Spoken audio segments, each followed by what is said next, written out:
جو کہ جب وزیر اعلیٰ تھے شہباز شریف اس وقت بھی ان کے ساتھ تھے، ماڈل ٹاؤن کیس میں بھی ان کے اوپر ایف آئی آر میں ان کا نام آیا تھا، تحقیقات میں ان کا نام آیا تھا، اور اب ان کو principal secretary to the prime minister بنایا گیا، ان سے یہ بات چیت ہو رہی ہے۔ ساتھ ساتھ مریم نواز کی اس حوالے سے بات چیت ناظرین سامنے آئی ہے، ان کا رول کیا ہے حکومت چلانے میں، پنجاب کے معاملات میں، اور ساتھ ساتھ چودھری شجاعت اور پرویز الہی کے معاملے پہ، ووٹ آف نو کانفیڈنس کے معاملے پہ، ڈاکٹر مفتاح اسماعیل کے حوالے سے بھی بات چیت سامنے آئی ہے۔ لیکن سب سے بڑا سوال ناظرین یہ ہے کہ جو ڈیٹا ابھی تک سامنے آئے اس سے یہ بخوبی اندازہ لگایا جا سکتا ہے کہ کئی گھنٹوں پہ محیط کنورسیشن وزیر اعظم ہاؤس کی، وزیر اعظم آفس کی، وہ باقاعدہ طور پہ بگ ہو رہی تھی، وہ باقاعدہ طور پہ لیک ہوئی۔ اور میں آپ کو یہاں پہ ناظرین یہ بتاتا چلوں کہ 31 مارچ کو جب عمران خان وزیر اعظم تھے اور نیشنل سیکیورٹی کمیٹی کا اجلاس ہوا تھا تو اس میں ہمارے ذرائع نے، انتہائی اہم ذرائع نے ہمیں بتایا ہے کہ جب ڈونلڈ لو کے مراسلے پہ بات چیت ہو رہی تھی تو اور شیری مزاری نے کوئی سوال جواب اٹھائے تو اس کے جواب میں chief of the army staff general Qamar Javed Bajwa نے کہا کہ ہماری تو گفتگو بھی لیک ہو جاتی ہے، ہمارے کمرے بھی شاید بگڈ ہیں، اور آج اس کا ثبوت بھی سامنے آ گیا ہے کہ وزیر اعظم ہاؤس، وزیر اعظم آفس معاف کیجیے گا، باقاعدہ طور پہ بگڈ ہے۔ میں ناظرین یہ آپ کے سامنے کنورسیشنز رکھتا ہوں اور اس ایک ایک کنورسیشن کا باقاعدہ تجزیہ کرتے ہیں۔ جو پہلی فائل ہے ہمارے سامنے، اس کو سنتے ہیں۔ یہ والی کنورسیشن جب آپ سنتے ہیں تو اس میں وہ والے سوالات آتے ہیں کہ کیا پاکستان کے وزیر اعظم نے اپنے حلف کی خلاف ورزی کی؟ یہ بات چیت ان کی ہو رہی ہے ڈاکٹر توقیر شاہ کے ساتھ جو پرنسپل سیکرٹری ہے، اور وہ یہ بتا رہے ہیں کہ جناب بہت زیادہ فلیک آئے گا ہمارے اوپر اگر یہ مشینری آ گئی اور اس کو جانا پڑے گا ای سی سی میں، کابینہ میں، اور پاکستان کی حکومت کا، پاکستان کی کابینہ، پاکستان کی نیشنل سیکیورٹی کمیٹی یہ فیصلہ کر چکی تھی کہ ہندوستان کے ساتھ 5 اگست 2019 کے فیصلے کے بعد جو مقبوضہ کشمیر کا انہوں نے سٹیٹس چینج کیا، اس حوالے سے کوئی بات چیت نہیں ہوگی، کوئی ٹریڈ نہیں ہوگا، کوئی کانٹیکٹ نہیں ہوگا۔ لیکن یہاں پہ شریف خاندان، وہ شریف خاندان جس راحیل منیر کا ذکر ہو رہا ہے، جب ان کی 2015 میں شادی ہوئی تھی، نون لیگ کی حکومت تھی، نواز شریف وزیر اعظم تھے، تو Indian prime minister Narendra Modi اس شادی میں شرکت کے لیے آئے تھے، ان کے لیے تحفے لے کے آئے تھے، اور اس کنورسیشن سے، مبینہ کنورسیشن سے جو لیک ہوئی ہے، باقاعدہ طور پہ آوازیں پہچانی جا سکتی ہیں اور یہ پتہ لگ رہا ہے کہ وہاں سے ہندوستان سے مشینری امپورٹ کی گئی، مزید مشینری بھی امپورٹ کرنی ہے، اور اس کے لیے مریم نواز کی طرف سے بھی ایک آڈیو نوٹ میں ہمیں پتہ لگتا ہے کہ جو اگر تھرڈ کنٹری سے امپورٹ کیا جائے تو فریٹ چارجز بہت بڑھ جائیں گے۔ ناظرین یہ کنورسیشن سنتے ہیں اور اس کا تجزیہ کرتے ہیں۔ فلیک آئے گا سر، چلیے اس کو ذرا پھر ان کو آن بورڈ لے کے، اس کی بیوی کا ویسے بھی سرجری ہوئی ہے تو میں کوئی تھوڑا سا ریسٹ کر کے ایک کام سر کل مجھے مریم صاحبہ نے واٹس ایپ کیا تھا، ہمارا تھوڑا سا چیٹ ہوا تھا، وہ بالکل نہیں کرنے کا سر، بہت فلیک آئے گا۔ کیا مریم صاحبہ نے مجھے کل میسج کیا تھا اور Maryam Nawaz principal secretary to the prime minister کو میسج کر رہی ہیں اور انہیں کہہ رہی ہیں کہ جناب یہ میرے داماد کی جو مشینری آنی ہے اس حوالے سے کریں، اور principal secretary to the prime minister doctor Tauqeer Shah وزیر اعظم کو کہتے ہیں سر یہ کام نہیں کرنے کا، اس پہ بہت فلیک آئے گا۔ انہوں نے کل مجھے میسج کیا۔ یہ جو ان کے داماد ہے نا سر راحیل، یہ کوئی وہ مجھے دیا کیا ان کا کیس دیا، آپ اس کو دیکھ لیں ڈاکٹر صاحب، میں بات سنیں نا، اس کا طریقہ ہے، مجھے رات بات کی تھی،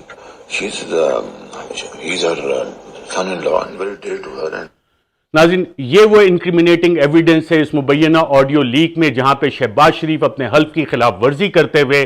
principal secretary to the prime minister کو کہہ رہے ہیں کہ میری بھی رات بات ہوئی تھی، دیکھ لیں، ہی از ار سن ان لا، اور اس حوالے سے انہیں فیسیلیٹیٹ کرنا ہے۔ رائٹلی سو کر کے لاجیکلی آپ بیٹھ کے ان کو مل کے یا یہ مل لیں کہ جی یہ ایشوز ہیں، یہ میرے تو 2 کام ہونے بتایا سر، ایک ان کا رجسٹریشن لاجیکلی ان کو سمجھائیں، بتائیں، بیٹھ کے سمجھائیں کہ یہ کیسے ہو سکتا ہے، نہیں ہو سکتا۔ اور پھر آگے سے ڈاکٹر توقیر شاہ اس مبینہ آڈیو لیک میں کہتے ہیں کہ 2 کام انہوں نے بتائے تھے۔ دوسرا کام انہوں نے کون سا بتایا تھا؟ جو وزیر اعظم آفس ہے اس کو اپنے خاندان کے لیے، اپنے خاندان کے کاروبار کے لیے کس طرح استعمال کیا جا رہا ہے، وہ انکریمنیٹنگ ایویڈنس ہمیں یہاں پہ ملتا ہے۔ انڈیا سے پلانٹ وہی ہے نا، ایسا ہی ہے سر، ہاں تو باقی آدھا رہ گیا ہوا ہے سر۔ ایشو یہ ہے کہ وہ پہلے جائے گا اسی سے۔ وزیر اعظم پاکستان کا وہ وزیر اعظم جس پہ منی لانڈرنگ کے چارجز ہیں، جس دن اس پہ فرد جرم عائد ہونی تھی اسے وزیر اعظم بنایا گیا، وہ کہہ رہا ہے یہ وہی پلانٹ ہے نا انڈیا والا، ہاں وہ آدھا تو آ گیا ہے، یہ اس کی مشینری آدھی تو پہنچ چکی ہے۔ اور ڈاکٹر توقیر شاہ آگے سے کہتے ہیں اس مبینہ آڈیو لیک میں جی ہاں یہ وہی ہے۔ پھر آئے گا کیبنٹ میں، اب